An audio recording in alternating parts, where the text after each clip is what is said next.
Today we're playing Black Ops 2 in 2025. I've been waiting years to be able to finally say that. Yes, the game that takes place in 2025 is actually now a current game that takes place in modern times. I thought 2025 was such a faraway thing and was so futuristic back in 2012 when I first played this game. I thought it was so cool. I thought the single player was amazing. It still is. It still holds up very well. The gameplay and everything, like the multiplayer, the zombies, the single player, all like are worth it individually. But multiplayer is what we're going to be focusing more on today in terms of how many people are still playing, what is the overall experience like in terms of cheating and all that kind of stuff, because if you guys remember, in years past, I would pretty much say, like, this game is really rough to play these days because of just the rampant cheating problem where people are invincible, you can't kill them, they have aimbots, and all this fucking crazy shit. I'm happy to say that, at least from, like, my experience lately playing this game, I haven't really encountered that as much.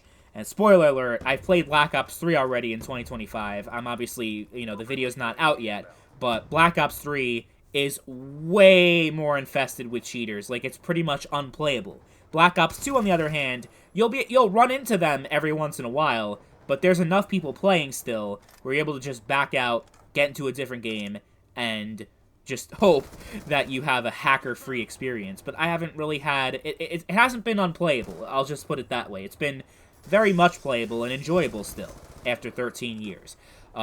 There's still plenty of people playing Team Deathmatch, for the most part. Domination, you'll be able to get every once in a while, but it's less common. And your best bet is the Xbox version, which I've said with pretty much every Call of Duty game, honestly, so far. I've said just play the Xbox version. The only one where I wouldn't say that would be maybe Call of Duty 1, because no one plays on the 360 version anymore because the backwards compatibility does not exist for some reason. It's like the one Call of Duty game that's not backwards compatible.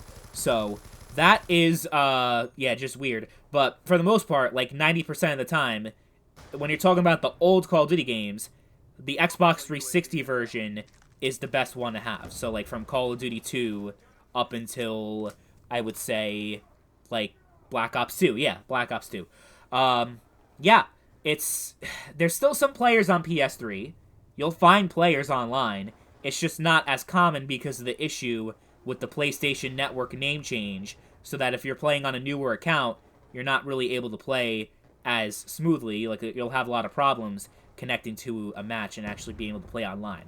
So, keep that in mind, is that the PS3 version has a lot less players, has some issues that the 360 version simply does not have, and the 360 version is playable on modern hardware, which the PS3 version obviously is not. As far as PC, you have Plutonium, but I just prefer the original Xbox version because Plutonium, obviously you're going to be going up against a lot of keyboard and mouse players. There's, a lot of the time, it's not just straight 6v6. It's like, you know, like fucking 18-player, 24-player matches, and it's just, that's just not fun to me. It's just way too much, like, going on at once. Like, I like the regular vanilla experience, and the PC version just simply does not offer that. And, you know, of course, you also have to go out and install a custom client and all that, which isn't really that difficult, but I just don't think the experience is worth enough to even bother with that, personally. I know there's going to be a lot of Plutonium players that are going to be commenting saying, Plutonium is great, what are you talking about?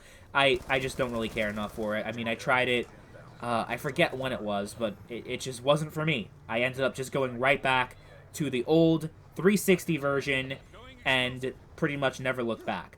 And also, like, yeah, don't play the Steam version, by the way. There's a reason why there's a custom client for Plutonium. Like, if you're gonna go the PC route, go for Plutonium. Do not play it on Steam because there's a lot of, like, RCE exploits and hackers that can potentially hack into your PC. It's not, like, this really common thing that happens all the time, but it's enough of a risk that you're better off not doing it because the security is just... It's not safe. It's not safe at all. And as you can see in the gameplay, there is some unbalanced shit in here. But I kind of find it funny, though. Like, the Target Finder LMG, I just think is hilarious. Like, I love it so much. Some people may not like it. I'm sure the people who I was killing in this gameplay did not like it very much.